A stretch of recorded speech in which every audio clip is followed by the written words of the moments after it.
우리가 지난 시간에 보았던 것이 이제 신의 산 언약이었습니다. 이스라엘 백성들이 출애굽을 해가지고 가나안 땅으로 가는 과정에서 신의 산에서 이제 이스라엘 백성들과 하나님께서 언약을 맺으셨죠. 하나님께서 은혜로 구원받은 백성들을 신의 산으로 인도하셨고, 그 신의 산에서 이스라엘 백성들은 거기서 이제 진을 치면서 거기서 이제 머무르게 하셨어요. 그리고 모세를 신의 산으로 부르셨습니다. 그리고 신의 산에서 이제 하나님께서 십계명을 주시면서 이스라엘 백성들에게 그 십계명을, 언약의 말씀을 백성들에게 선포하도록, 그래서 이스라엘 백성들이 이제 하나님 말씀대로 살겠다고, 순종하겠다고 작정하고 약속하도록 하나님께서 명령하시고 이스라엘 백성들은 이제 순종하겠다고 약속하는 이제 그런 것이 언약식인데, 바로 그와 같은 이제 신의 산 언약을 십계명을 통해서 허락해 주셨습니다. 바로 이 언약은 하나님과 이스라엘 백성들의 언약이죠. 이스라엘 백성들은 하나님께 순종하는 것이고, 또 하나님께서는 이스라엘의 하나님이 되시고, 또 구원하시고, 또 동행하시고 함께 해주시는 그러한 약속의 말씀이에요. 하나님은 그 십계명과 함께 동시에 성막을 주셨습니다. 성막을 주셨어요. 그래서 이제 출애굽기서는 언약식을 맺는 장면, 그 다음 언약식을 맺고 난 다음에 하나님께서 이제 성막을 지으라고 하시는 말씀, 그래서 성막을 자세하게 이야기를 합니다. 자세하게 이야기를 하고, 그리고 난 다음에 이스라엘 백성들이 이제 뭡니까? 금송아지를 이제 섬기면서 이제 모세가 신의 산에서 내려와서 이제 그것을 보고 화가 내서 화를 내면서 이제 십계명을 이제 던져버리죠. 그래서 깨져버립니다. 그리고 이제 하나님께서 하나님도 화를 내시면서 이스라엘 백성들을 다 멸하겠다고, 다 죽이겠다고 그렇게 하고, 모세가 이제 하나님께 살려달라고 이스라엘 백성들을 살려달라고, 하나님의 명예에 금이 가지 않도록 살려달라고 하나님 앞에 부르짖고, 그래서 이제 하나님께서 이제 덮고 지나가십니다. 덮고 지나가면서 이제 다시 성막에 관한 설명을 이제 출애굽기서 마지막 부분에 합니다. 그래서 이제 성막을 짓는 장면, 앞부분은 성막에 대한 자세한 설계도와 명령에 대한 게 나오고, 그 다음에 뒷부분은 이제 마지막 장 부분에는 이제 뭡니까? 성막을 실제로 짓는, 하나님 말씀대로 하나하나 다 지어가는 그런 내용이 이제 출애굽기서로 돼 있죠. 그러니까 출애굽기서는 크게 3등분으로 돼 있어요. 이스라엘 백성들을 출애굽하는 이야기, 그 다음에 이스라엘 백성들과 하나님의 언약식, 그 다음에 세 번째가 뭡니까? 성막을 짓는 이야기. 이렇게 이제 출애굽기서는 3개로 이제 진행이 됩니다. 그리고 바로 이어지는 것이 레위기서입니다. 이 레위기서는 이제 하나님의 율법의 말씀들을 지켜야 되는, 이스라엘 백성들이 지켜야 되는 말씀들을 자세히 풀어서 설명하는 겁니다. 출애굽기서에 나와 있는 율법의 말씀이 핵심이라면 그 핵심을 자세하게 풀어놓은 것이 레위기인 거죠. 레위기서입니다. 그래서 레위기서는 여러 가지 제사에 관한 자세한 절차, 그 다음에 제사장에 관한 이야기, 그 다음에 이스라엘 백성들이 어떻게 거룩하고 성결하게 살아갈 것인가에 대한 이야기, 이런 것들이 레위기서 율법에 자세히 나오는 것을 볼 수가 있습니다. 이스라엘 백성들이 이제 그렇게 해서 이제 뭡니까? 하나님의 율법의 말씀을 듣고 신의 산 언약을 이제 맺었습니다. 그리고 이제 민수기에 들어섭니다. 민수기에 들어서면서 이스라엘 백성들이 이제 숫자를 셉니다. 숫자를 세요. 이 민수기라는 말이 백성민자의 숫자예요. 사람들의 숫자인 거죠. 민수기라고 하는 책은 사람들의 숫자를 세는 책입니다. 사람들의 숫자를 세는 책이에요. 무슨 사람들의 숫자를 셀까요? 이스라엘 백성들을 하나의 군대로 편제하는 거예요. 군대로 편제해서 사람들의 숫자를 셉니다. 그래서 민수기서 이제 1장에 보면 각 지파별로 이제 사람들의 숫자를 햅니다. 합쳐서 다 셌더니 합쳐서 몇만 명이냐? 60만 명입니다. 60만 3,550명. 60만 명이에요. 60만 명. 남자 20세 이상의 남자들로 숫자를 셌더니 60만 명이 나오는 것을 볼 수 있어요. 그리고 이제 민수기서는 이 숫자 세는 게 한 번 더 나와요. 1장에서 나오고요. 1장에서 숫자 세는 게 나오고요. 26장에 가면 또 한 번 숫자를 또 세요. 또 셉니다. 26장에도 숫자를 셌더니 역시 60만 명입니다. 60만 1730명. 그러니까 1장과 26장하고 사이는 1800명 정도가 철방백성도가 숫자가 줄어들어요. 그러면 여러분 이 민수기에서는 결국 숫자 세는 게 핵심이거든요. 백성들의 숫자를 세는 게, 이스라엘 백성들의 숫자를 세는 게 핵심이에요. 숫자라고 하는 건 뭘 의미하냐면 이스라엘 백성들을 군대로 보는 거예요. 군대로. 그래서 이 군대로 보기 때문에 어떻게 하냐, 질서정연하게, 예를 들면 진을 칠 때도 오합지졸처럼 치는 게 아니고 질서정연하게 이제 천막을 탁탁 치는 것입니다.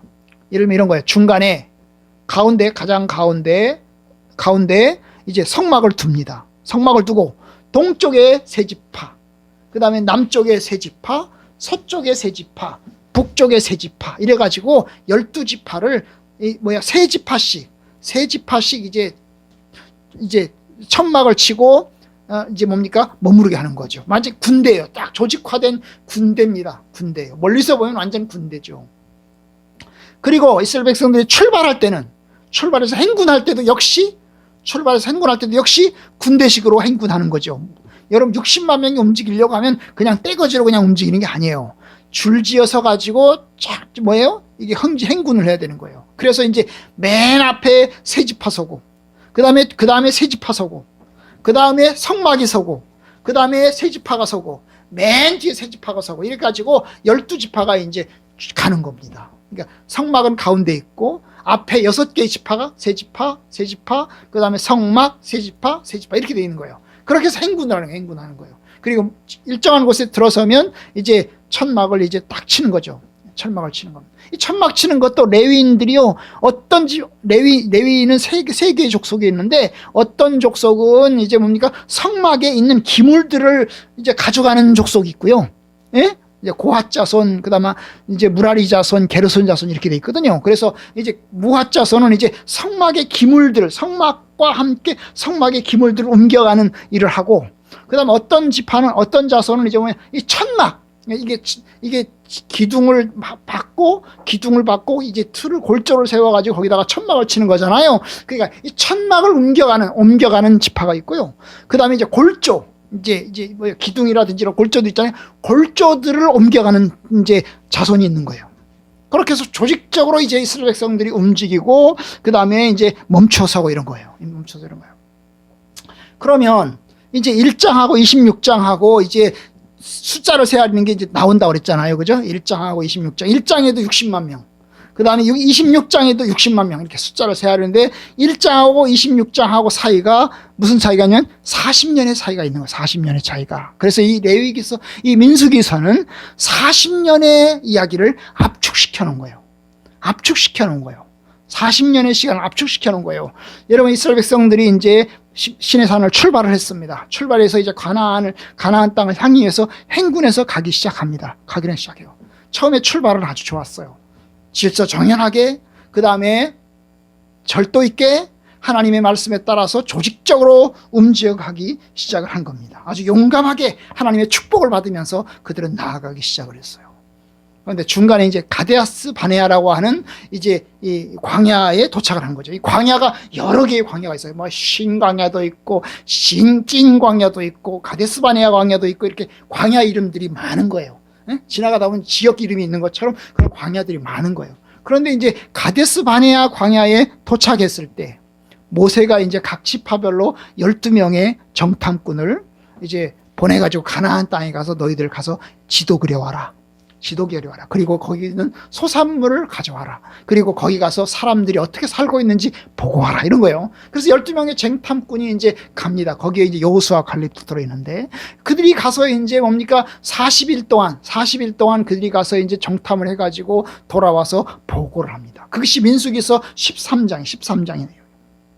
13장, 14장이에요. 그러니까 중간이죠. 민수기서의 중간 부분에 이 가데스 바네아 사건이 나오는데, 그들이 갔다 돌아와서 보고를 하면서 그 땅은 아주 참 좋은 땅이고 곡식들도 아주 잘 자라고 아주 우리가 살기에 정말 축복받은 그런 땅인데, 문제는 뭐냐면 그 땅에 살고 있는 사람들이 워낙 짱떼 같은 사람들이고, 그 다음에 그 땅은 너무나 강력한 성들이 여기저기 있어가지고 우리가 그 땅에 들어가서 사람들을 쫓아내야 되는데 우리가 그들과 싸워서 이길 수가 없습니다. 우리는 질 겁니다. 우리는 메뚜기와 같아서 마치 계란과 바위하면 우리는 계란에 불과해서 우리는 절대로 이길 수 없습니다. 이렇게 하는 보고를 하는 바람에 이스라엘 백성들이 절망하고 원망하고 하나님을 향해서 적대하고 분노하고 막 이렇게 하는 바람에 결국 어떻게 됩니까? 40년의 광야 생활을 40일 동안 돌아다녀 왔던 것을 기준으로 해서 그 하루를 1년으로 보고, 그래서 40년 동안 이제 광야 생활을 이제 하게 되는 거예요. 그래서 40년의 광야 생활을 어떻게 하냐? 바로 가데스 바네아 광야에서 한 발짝도 못 움직여요. 가데스 바네아에서 한 발짝도 못 움직인 채로 그냥 거기서 40년 동안 계속 사는 거예요. 계속 사는 거예요. 그러는 동안에 사람들은 태어나고, 그 다음에 출애굽에서 나왔던 20세 이상의 성인들은 다 광야에서 죽고, 그리고 거기서 사람들이 새로운 자손들이 또 태어나고, 이런 이제 세대 교체가 이제 바로 일어나는 거죠. 그것이 민수기서 13장, 14장의 이야기인 것입니다. 14장의 이야기인 것이죠. 그리고 이제 26장에 갔을 때는 이미 40년이 끝난 거예요. 40년이 끝난 거예요. 이제 40년이 끝난 거예요. 그래서 이제 다시금 그들이 행군을 시작하기 위해서, 다시 가나안 땅을 향해서 다시 행군을 시작하기 위해서 어때요? 다시 숫자를 세는 거예요. 다시 숫자를 세는 거예요. 그것이 민수기서 26장의 그런 이야기인 것입니다. 그런 이야기인 것입니다. 그리고 이제 그들이 행군을 시작을 합니다. 행군을 시작하는데 어디로 가냐 하면, 이제 이스라엘 백성들이 이제 지도가 저렇게 생겼잖아요. 저렇게 생겼는데, 저 보시면 쭉 생겼는데, 저 맨 아래쪽, 저 맨 이제 왼쪽이 아래쪽이죠. 왼쪽이 아래쪽가 이집트라고 돼 있죠. 바로 이집트가 있는 거기가 바로 시나이 반도고, 거기가 가데스 바네아도 있고 시내산도 있는 그 밑에 완전히 사막지대죠. 사막지대에서 이제 출발을 해야 되는데, 바로 북쪽으로 올라가지 않고, 북쪽으로 올라가면 바로 이제 가나안 땅이거든요. 북쪽으로 가면 바로 초록색, 위에 초록색이 있는 그쪽이 지중해와 붙어있는 그쪽이 바로 이스라엘 땅인데, 이스라엘 땅으로 바로 가지 않고 어때요? 계곡을 건너요. 계곡을 건너서 동쪽으로 갑니다.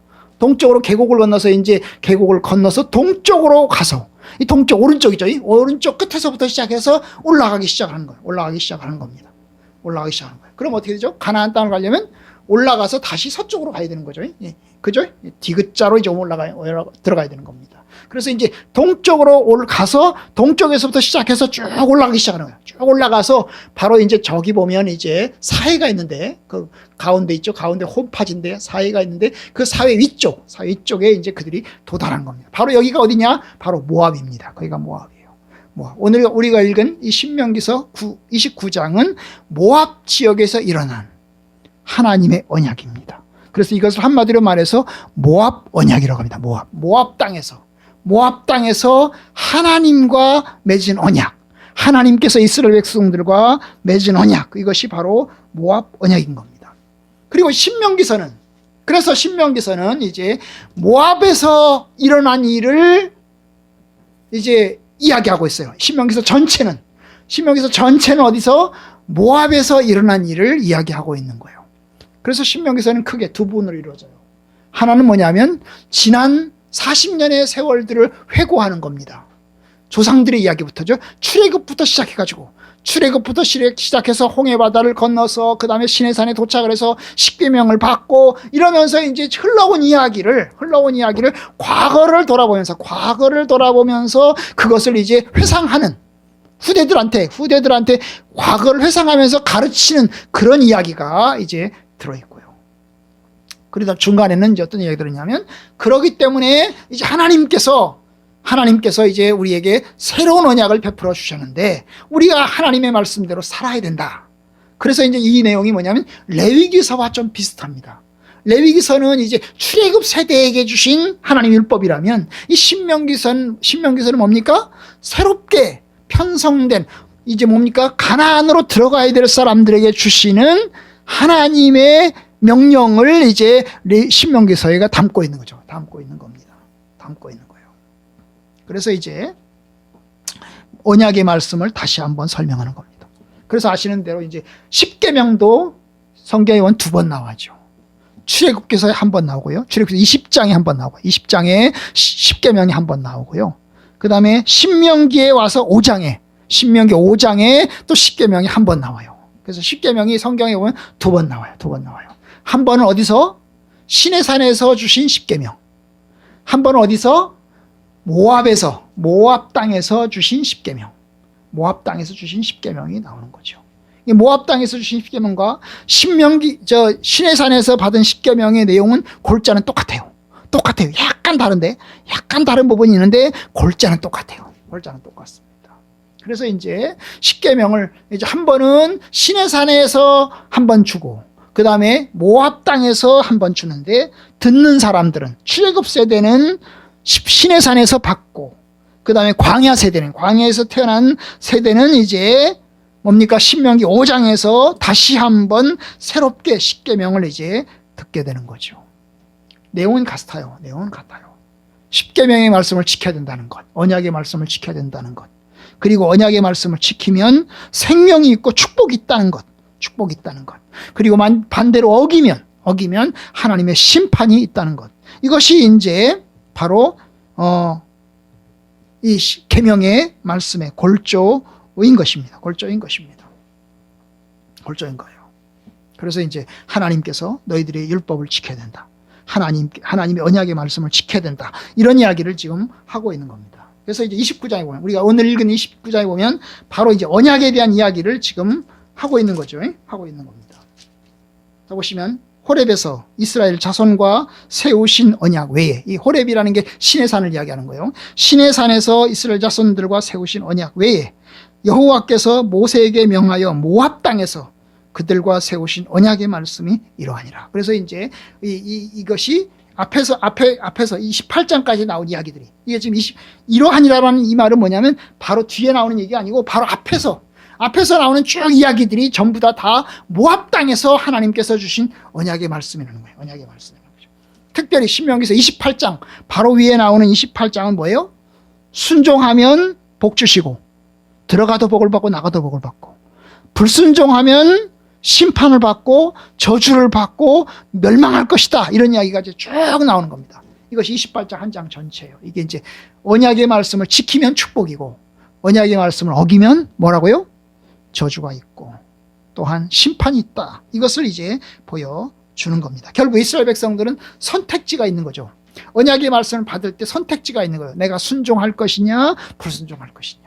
순종하면 하나님께 복을 받을 것이고, 불순종하면 저주를 받을 것이다. 골자는 뭐죠? 핵심의 골자는 바로 십계명의 1계명이죠. 1계명은 뭡니까? 다른 신을 두지 마라. 나 외에 다른 신을 내게 두지 마라. 우상 숭배하지 마라. 그러면 우상 숭배하면 너희들은 망할 것이다. 그런다 우상 숭배하지 않고 오직 나 여호와 하나님만 경외하면 내가 너에게 축복하고 복을 줄 것이다. 그리고 너희들은 나의 백성이니, 하나님 여호와의 백성이니 신실한 백성으로 살아야 된다. 이것이 하나님의 요구사항이에요. 이스라엘 백성들을 향하신 요구사항입니다. 아울러서 이제 그들이 그런 명령을 받으면서 이제 가나안 땅에 들어가기 위한 이제 하나님의 명령을 받는데요. 그게 뭐냐면, 가나안에 들어가면 이제 가나안에 있는 족속들을 다 내쫓아내야 된다. 다 내쫓아야 된다. 그런 이야기를 합니다. 사실 이게 말이 많아요. 왜냐하면 너무 잔인하거든요. 아니, 하나님이 가나안에 살고 있는 사람들을 쫓아내기 위해서 이스라엘 백성들이 만약에 주인이 없는 땅이라면 들어가서 살아도 되는데, 주인이 뻗어서 살고 있는데 하나님께서 그들을 쫓아내고 들어가라고 하면 너무 잔인한 거 아니냐, 그런 이야기를 우리가 하게 됩니다. 그런데 여러분, 이거 남의 땅을 강탈하는 아주 도적놈같이 하나님께서 명령하시는 것이 아니냐, 이렇게 주장을 합니다만은, 성경의 기본적인 정신은 땅은 누구 소유가 아니라는 거예요. 땅은 하나님의 것이라는 겁니다. 땅은 누구 거라고요? 하나님의 것입니다. 여러분, 우리나라는 이제 사적인 민법이 있어가지고, 예를 들면 이제 토지를 사가지고 그 토지를 내 이름으로 등기를 하면 그건 내 땅이 되는 거죠. 그러나 여러분, 이건 인간이 세운 법이고, 토지를 등기를 해가지고 내 이름으로 하고 내가 내 자손에게 넘겨주고, 그건 인간이 세운 법이고, 하나님의 관점에서 볼 때는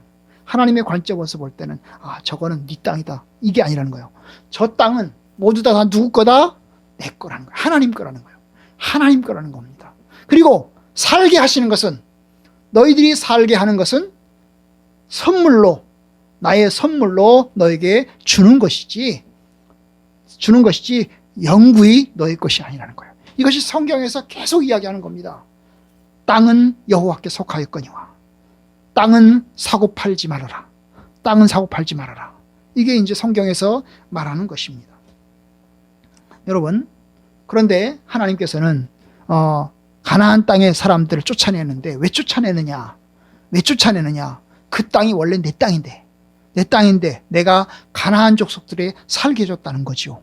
그런데 가나안 족속들이 살게 해줬는데, 은혜로 선물로 살게 해줬는데, 그 가나안 족속들이 악하지 않을 때는 괜찮다는 거예요. 악하지 않을 때는 괜찮다는 거예요. 내가 살게 해준다는 거예요. 그런데 가나안 족속이 악해지면 내가 그 족속들을 내가 심판하겠다는 거예요. 그래서 이미 그 땅에 대한 약속은 창세기 15장에서 하나님이 아브라함에게 미리 약속을 했어요. 아브라함에게 약속을 했어요. 내가 이 땅을, 가나안 땅을 아브라함, 너와 내 후손에게 줄게.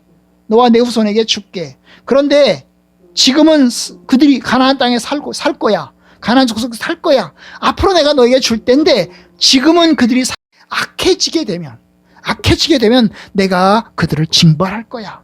이런 이야기가 창세기 15장에 아브라함에게 약속을 하신 거 있어요. 15장에 약속을 했어요.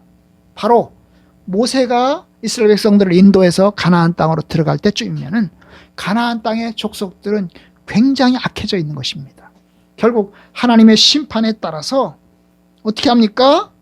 그 가나안 족속들을 몰아내야 되는 거죠. 몰아내야 되는 겁니다. 근데 여러분, 그러면 이스라엘 백성들에게 그 땅을 영원히 주셨냐? 가나안 족속을 몰아냈어요. 그리고 이스라엘 백성들이 그 땅에 들어갑니다. 그럼 하나님이 그 이스라엘 백성들에게 그 땅을 영원히, 그럼 너희들도 영원히 살아라, 그래 주셨냐? 여러분, 이스라엘 백성들에게 그 땅도 영원히 주신 게 아니에요. 여러분, 이스라엘 백성들이 1948년에 이스라엘이 이제 독립을 했죠. 독립하면서 그 땅은 우리 땅이다. 원래 아브라함 때부터 약속한, 그리고 우리 조상들이 모세 때 들어가서 살았던 우리 땅이다. 그러면서 밀고 들어갔습니다. 아랍 족속들을 몰아내고 그 땅을 차지했습니다. 그러나 여러분, 하나님의 관점에서 볼 때는 그 땅은 이스라엘 땅인가요? 아닙니다. 이스라엘 백성들이 살아가야 될 땅인가요? 아닙니다. 아니에요. 여러분, 이스라엘 백성들도 악해지면 어때요? 하나님이 쫓아내시는 겁니다. 우리가 아는 대로 이스라엘 백성들이 정말로 악해지고 우상 숭배하자 어땠습니까? 아시리아 제국을 통해서, 바벨론 제국을 통해서 이스라엘 백성들을 이스라엘을 멸망시켰고, 그들은 2000년 동안, 2000년이 아니죠. 3000년 가까이 나라가 없는 시간들을 그들은 보내야만 했습니다. 결국 우리가 아는 바는 뭡니까? 땅은 하나님의 창조물이고 하나님의 것이고, 그건 사람들의 것이 아니라는 거예요. 팔레스타인이 이스라엘 땅이냐? 지금도 이스라엘 땅이고 앞으로도 하나님께서 약속하신 약속의 땅이냐? 그건 아니라는 거예요. 그건 아니라는 겁니다. 하나님께서 심판하시면 하나님께서 악해진 사람들은 반드시 멸망을 시켜요. 어느 제국이나 마찬가지죠. 여러분, 어느 제국이나 로마 제국, 영국 제국, 어떤 제국이든지 마찬가지인데요. 여러분, 이 땅이 영원히 우리 땅이냐? 하나님이 주신 영원한 우리 땅이냐? 그렇지 않아요, 여러분. 그렇지 않습니다. 하나님께서 선물로 주셔서 살게 한 겁니다. 하나님이 허락하신 동안 살게 하는 겁니다. 그래서 이제 가나안 땅을 회수하는 것은 하나님께서 다시 가져가는 겁니다. 내가 주인이니까, 너희들이 내 뜻대로 땅을 사용하지 않으니까 내가 다시 회수해 간다는 거예요. 이것이 하나님의 뜻입니다. 가나안 족속들이 그랬다는 거예요. 그런데 이스라엘도 악해지면 역시 하나님께서 회수해 가신다는 거예요. 그게 이제 신명기서 28장의 내용이에요. 신명기 28장의 내용입니다. 들어가도 저주를 받고 나가도 저주를 받을 것이다. 온갖 풍토병과 온갖 전쟁과 온갖 질병과 온갖 여러 가지 것으로 내가 다 심판하겠다. 다 심판하겠다 하는 말씀이 이제 신명기서 28장에 나오는 것을 보게 됩니다. 보게 됩니다. 이스라엘 백성들은 이 역사에서 바로 이 신명기 28장의 역사 말씀이 그대로 실현이 됩니다. 우상 숭배하자 하나님이 징벌하시는 거죠. 사사기도 마찬가지죠. 사사기도 결국 그런 거예요. 하나님의 명령을 어긴 이스라엘 백성들을 향해서 하나님이 징벌하는 이야기가 바로 사사기서의 내용이죠. 그죠? 근데 다만 사사기서는 징벌의 기간이 짧아요. 30년, 40년, 50년 뭐 이 정도였어요. 그러나 여러분 바벨론 포로는 70년 그 다음에 몇백 년 이렇게 가는 겁니다. 몇백 년 이렇게 가는 겁니다. 자, 이제 말씀을 맺겠습니다. 이스라엘은 거룩한 백성이기 때문에 또 제사장 나라이기 때문에 하나님의 거룩함을 지켜야 되는 사명이 있습니다. 만약에 그 사명을 망각하고 교만해서 악을 행하면 하나님이 반드시 심판하십니다. 이것이 이제 신명기서의 내용이죠. 신명기서의 내용. 그러니까 너희의 선조들이 하나님의 뜻대로 살지 않아서 내가 그들을 징벌했고 조상들은 너희들이 이 땅에서 다 죽었다. 이제 너희들은 새로 출발한다. 출발하는 너희들은 하나님 앞에서 신실하게 하나님의 뜻대로 살아야 된다. 살아야 된다. 이것이 하나님의 언약의 말씀인 것입니다. 9절 29장 9절 그런즉 너희는 이 언약의 말씀을 지켜 행하라. 그리하면 너희가 하는 모든 일이 형통하리라. 형통하리라. 이게 이제 모세가 하는 이야기죠. 이 언약의 말씀을 너희가 지켜라. 그러면 너희들이 형통할 것이다. 형통할 것이다. 14절 내가 이 언약과 맹세를 너희에게만 세우는 것이 아니다. 너희에게만 세우는 게 아니고 너희 후손들과도 세우는 거다. 그 말입니다. 오늘 우리 하나님 여호와 앞에 우리와 함께 있는 여기 서 있는 자 바로 너희들이죠. 그리고 함께 오늘 우리와 함께 여기 서 있지 아니한 자들 누구죠? 후손들이죠. 태어나지 않은 후손들. 그 후손들까지 다 언약의 말씀을 지켜야 된다. 지켜야 된다. 우상 숭배하지 마라. 우상 숭배하지 마라. 하나님의 뜻대로 살아라. 이게 이제 언약의 말씀인 거예요. 언약의 말씀인 거예요. 그래서 이제 이 신명기서까지 보면 결국 이제 신의 산을 출발해서 모압 땅까지 모압에서 올라가서 이제 가나안 땅을 바라보면서 가나안 땅에 들어가기 직전에 이제 우리가 다시 언약의 말씀을 붙들고 이제 언약의 말씀을 지켜야 되는 거구나. 가나안 땅에 들어가 살면 언약의 말씀대로 지켜야 우리가 사는 길이구나를 다시 한번 확인하는 그런 말씀입니다. 여러분, 동일한 하나님께서 저와 여러분들을 불러주셨습니다. 동일한 하나님께서 우리에게 동일한 약속을 허락해 주셨습니다. 예수 그리스도 안에서 우리는 하나님의 백성이고 왕같은 제사장으로 우리를 세워주셨습니다. 하나님께서 우리를 통해서 하나님의 큰 복이 흘러가기를 원하고 또한 우리를 통해서 하나님의 영광 받기를 원하고 우리를 통해서 하나님의 거룩한 백성으로 살아가기를 원합니다. 우리가 하나님의 뜻을 따라 살면 우리는 복을 받을 것이고 그러나 만약에 우리가 하나님 말씀대로 살지 않으면 어때요? 하나님 앞에 내침을 입을 것입니다.